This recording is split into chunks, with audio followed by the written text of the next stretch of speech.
Hi, this is Jim Pearce, Chief Investment Strategist for Personal Finance, with a weekly update on Friday, November 8th, 2024.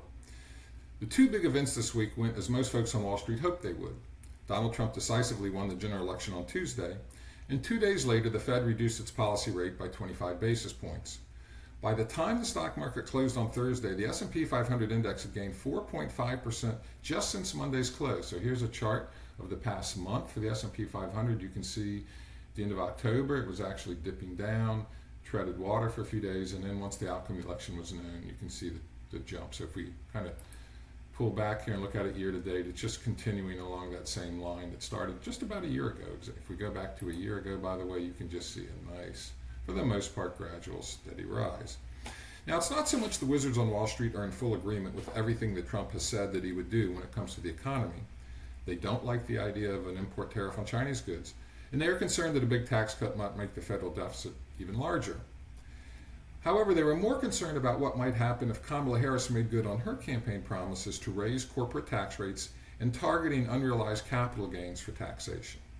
Now that they know neither one of those things is likely to happen, it's time to party, right? Well, not so fast. In the final analysis, what powers the U.S. economy more than anything else is consumer spending. Changes in monetary and fiscal policy can manipulate consumer behavior, but nothing really matters until the cash register rings. That transaction puts money in motion and ultimately goes to all the commodity producers, manufacturers, shippers, wholesalers, and retailers involved in that trade. Consumer spending is especially important now. The holiday shopping season is in full swing and will remain that way all the way through the end of the year. At least we hope it does. Wall Street is expecting a robust fourth quarter given the surprising strength of the economy during the second and third quarters. Perhaps the single most important data point for investors right now is daily retail sales. The problem is, only investors with access to expensive data can interpolate that number. Even then, it's at best an educated guess. What we do know for a fact is that daily retail sales in the United States increased 0.4% in September after rising only 0.1% in August. So here's that press release from 3 weeks ago. You can see the bar chart on the right with the last 3 months. Now that 0.4% rise sounds impressive until you notice that it rose 0.8% last year in September. So here's the past 3 years. You can see a big spike in January of 2023. But if we go back to September of last year, a 0.8% rise. Nevertheless, a jump from September to October is encouraging. Now, another encouraging data point was a big rise in the Conference Board Consumer Confidence Index in October. Both the Present Situation Index, which measures feelings on current economic conditions, and the Expectations Index, which measures opinions on future economic conditions, increased significantly last month. So I have a link to that in the body of the article here.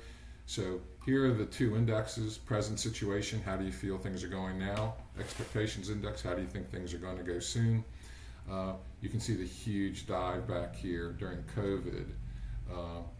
But you can also see, though, the overall trend really for the past 3 years has been downward for the most part. Now it's leveled off here for the expectations index, but the present situation, that might explain, the election outcome to a degree, even though the stock market's at record highs and inflation's back down to 3% and unemployment stayed low.